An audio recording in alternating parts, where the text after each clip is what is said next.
జై శ్రీరామ్. నేను అరిపిరాల వెంకట పండితుల సినిమా. ఈరోజు ముఖ్యంగా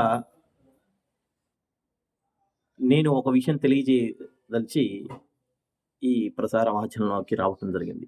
అదేమనగా మనందరికీ తెలిసిందే, ఆగస్టు 15 అనేది స్వాతంత్ర దినోత్సవంగా మనందరం కూడా, భారతీయులందరూ కూడా అత్యంత భక్తి శ్రద్ధలతో పండగ వాతావరణంగా జరుపుకుంటాం.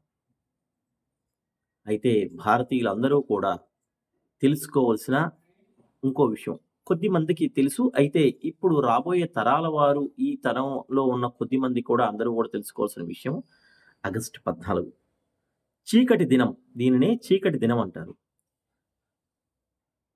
మతం ఆధారంగా, మతం ప్రాతిపదికన దేశాన్ని, అఖండ భారతదేశాన్ని విచ్ఛిన్నం చేసిన చీకటి దినం 14వ తేదీ, ఆగస్టు 14వ తేదీ.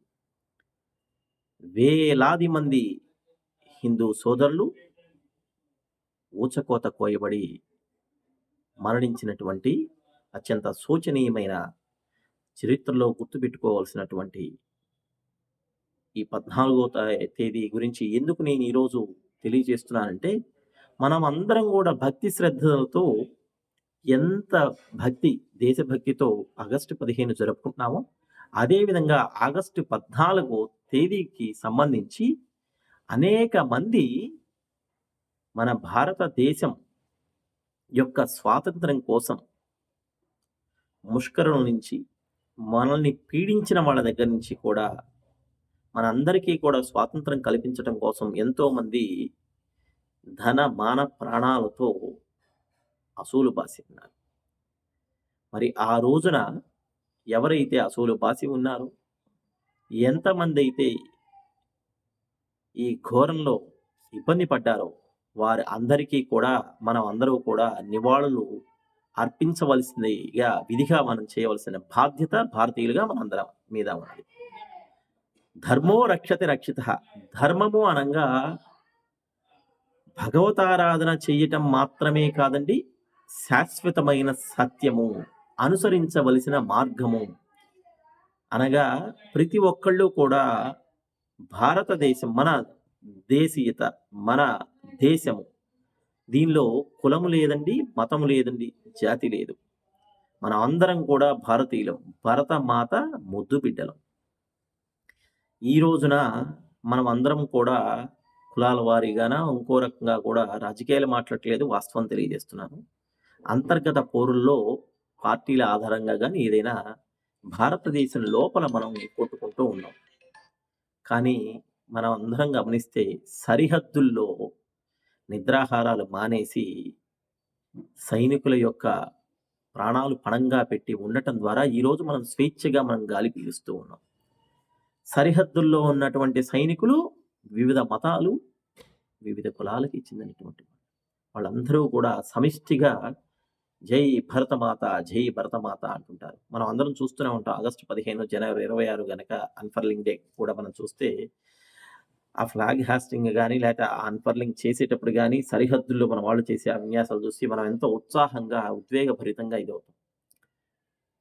అంత ఈరోజు మనం ఉన్నాము, అంత ఉత్సాహంగా, అంత ఆనందంగా ఇక్కడ మనం భార్యాబిడ్డలతో, పిల్లలతో ఇక్కడ సక్రమమైన, ఆనందమైన జీవితాన్ని గడుపుతున్నామంటే, సరిహద్దుల్లో వీళ్ళందరూ రక్షణగా, వాళ్ళందరి ప్రాణాలు పణంగా పెట్టి చేస్తున్నటువంటి ఈ పోరాటాన్ని కూడా మనం గుర్తుంచుకోవాలి.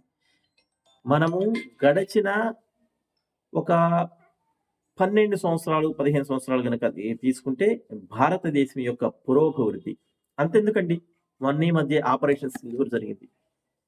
ఆ రోజున ముష్కరులు చిటికలు వేసి ఛాలెంజ్ కాసల్లా కూడా మన సోదరీమణుల యొక్క ప్రాణాలని తీస్తే, ఆ రోజున ఆ తదుపరి పరిణామాలు మనందరికీ తెలిసిందే.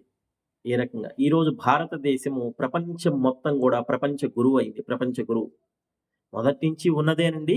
నాగరికత నేర్పింది కూడా మన దేశమే.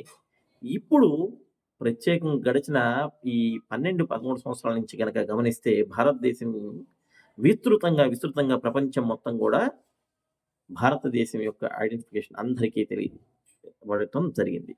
సో ఇదంతా మనం గుర్తుపెట్టుకొని అందరికీ తెలిసిన విషయాన్నే మళ్ళీ ఉదహరిస్తున్నాను అనుకోకపోతే, అందరం కూడా మనం ఆగస్టు 15 ఏ రకంగా జరుపుకుంటాము. ఆగస్టు 14 2 నిమిషాలు మౌనం పాటించి వాళ్ళకి నివాళులర్పించాల్సిన బాధ్యత మనందరి మీద ఉంది. ఎందుకంటే చరిత్రలో చాలా సత్యాలు మరుగున పడ్డాయి. ఎంతోమంది మన భారతదేశం యొక్క స్వాతంత్రం కోసం పోరాడి వాళ్ళ మానాలు, ప్రాణాలు పోగొట్టుకున్న వాళ్ళున్నారు. ఆడవాళ్ళు కూడా ఈ ఉద్యమంలో పాల్గొని తీవ్రంగా కుటుంబాన్ని వదిలేసి ఇది చేసిన వాళ్ళు ఝాన్సీ లక్ష్మీబాయి గానియండి, ఇంకా చాలామంది సుభాష్ చంద్రబోసు దగ్గర ఉన్నటువంటి ఒక స్త్రీ తన స్తనాల్ని కూడా నరికి వేయింపబడి కూడా బోస్ గారి గురించి ఒక సమాచారం చెప్పాల. ఆ మాతృమూర్తులందరికీ కూడా సభాముఖంగా పాదాభివందనాలు తెలియజేసుకుంటూ ఉన్నాను. ఎందుకంటే ఈ మాట చెప్తూ గూడా నాకు కూడా ప్రస్తుతం కళ్ళెమ్మట నీళ్ళు గూడా వస్తున్నాయి. ఈరోజు మనం ఇంత స్వేచ్ఛగా జీవిస్తున్నాము అంటే వాళ్ళ యొక్క త్యాగాలే. ఈ విషయాలన్నీ కూడా చరిత్రలో ఏమి జరిగింది? ఆ రోజు ఏం జరిగింది? అక్కడి నుంచి 1947 దగ్గర నుంచి ఏమేమి జరిగాయి? ఎందుకంటే పాఠ్య పుస్తకాల్లో కొంత మేర మాత్రమే సమాచారం ఉంది. ఈ సమాచారం మొత్తం కూడా ఇప్పుడు ఉన్న ఈ తరంలో ఉన్న వాళ్ళందరికీ కూడా తెలియవలసిన ఆవశ్యకత ఉంది. ఆనాటి ప్రభుత్వాలు ఏమి చేశాయి? ఏమి జరిగింది? అనే వాస్తవాలు ఎంత శ్రమ ఓరిస్తే మనం ఈరోజు స్వేచ్ఛగా ఉంటున్నాం. అదేదో చెప్తారు కదండీ! A honey bees must tap 200 flowers to take 1 drop of honey. అంటే 200 పూల యొక్క మకరందాన్ని స్వీకరిస్తే గాని ఒక్క చుక్క తేనె రాదట. Sweetest rewards may struggle by hard struggles అని చెప్పేసేసి ఈ అనేక కష్ట నష్టాలకు ఓర్స్తే గాని ఆ స్వీటెస్ట్ రివార్డ్స్ రావు అని చెప్పేసి. అటువంటి దాన్ని మనం ఏమీ కష్టపడకుండా మన పూర్వీకులు కష్టపడటం ద్వారా మనం ఈరోజు దాన్ని పొందాము. దీన్నందరూ కూడా మనమందరం గుర్తుంచుకొని మనము ఏ రకంగా అయితే వినాయక చవితి, సంక్రాంతి, రంజాను, క్రిస్మస్సు అదేవిధంగా మిగతా పండగలను ఏ రకంగా జరుపుకుంటామో అట్లానే మనమందరం కూడా దేశభక్తి, దేశం మన ప్రాధాన్యత. ఫస్ట్ మన దేశం మన ప్రాధాన్యత.